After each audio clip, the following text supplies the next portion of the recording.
With the core support about to go back on, I thought I'd take this opportunity to kind of walk through what my thinking was as to why I have spent so much time on all this wiring. First and foremost, I wanted to keep as much as I could off of the fenders, and I've accomplished that. I have nothing apart from the battery, and that's my horn that's not connected. The battery connected to the fenders. Over on the driver's side, you'll see there's nothing on the fender. This is because I wanted to keep everything tightly packed around the cage and engine for protection. And quite honestly, should I need to get access in, I can pull these guys really quickly. Same with the core support.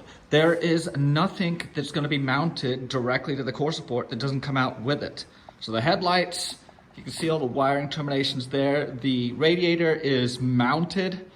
And yeah, it just needs to be put in and all the fittings connected. But there will be no trouble disconnecting everything. I won't have to cut wires or do anything like that to get everything up and out of the way. I've also really slimmed down the harness. I removed everything that is not absolutely necessary. And you know, in a 30-year-old truck, that's an accumulation of a lot of wires and relays and everything else. So anything that's not absolutely necessary. And with the Switch Pros edition, that means a lot of relays, fuse panels, and breakers were able to come out. So I've done my best to mark everything, and everything in red is a high power line. And I've done my best to mark everything with where it goes, so I'll be able to identify it fairly easily when everything is tightly packed in here.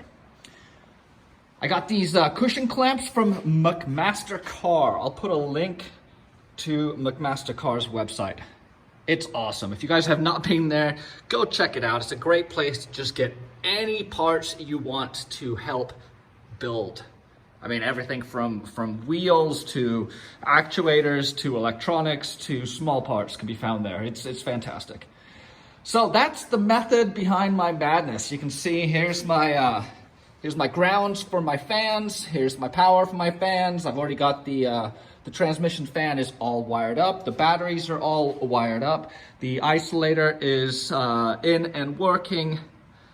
Everything is connected that needs to be connected.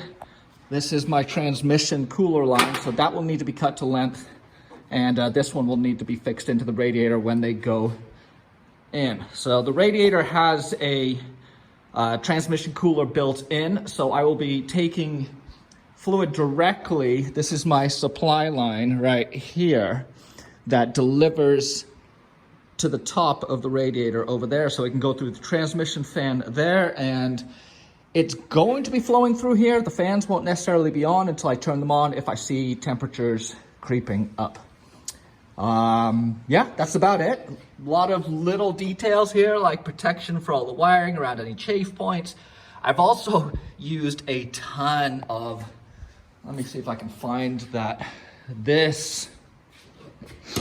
I used a ton of this Tessa tape. Don't use electrical tape.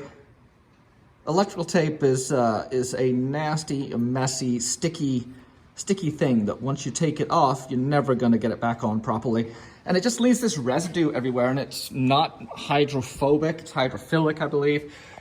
This Tessa tape, it lasts a lot longer, it gives a nice clean protection and finish, and I've gone to town with it, routing it wherever I can to protect all my cables from any chafing, rubbing, or whatnot. But there you have it.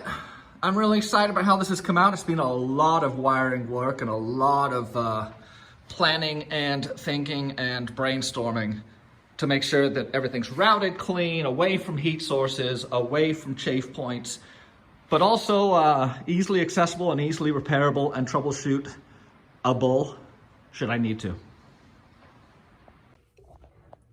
Rock lights are on, right? Rock lights are on.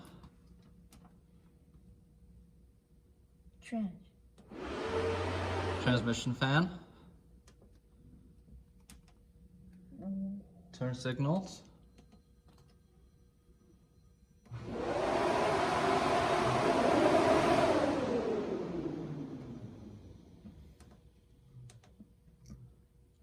What did the amber do? Okay, kill the ignition. 3, 2, 1. There you go.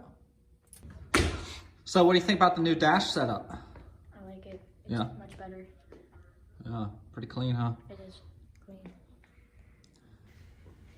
I hope you guys enjoyed this quick walkthrough of what I've been up to on the Blazer with getting the cam swapped in and getting the harness moved over and getting all the wiring neatened up and tidied. I'm happy with how it's come out.